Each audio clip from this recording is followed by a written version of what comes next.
Better video of the short ram installation complete.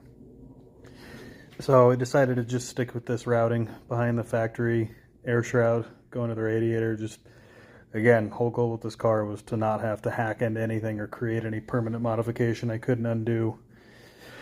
So it's tight. It doesn't look pretty, but this will at least keep that ram away from the elements and, you know, keep air, rain and bugs and shit out of there, at least to a certain extent. So I'll probably have to clean my air filter more often, but routing actually went pretty well. It turned out fairly clean. So that's the Spectre Universal 3-inch flange. Plenty of room. Airbox still fits. So nice and factory. Never even know it's there.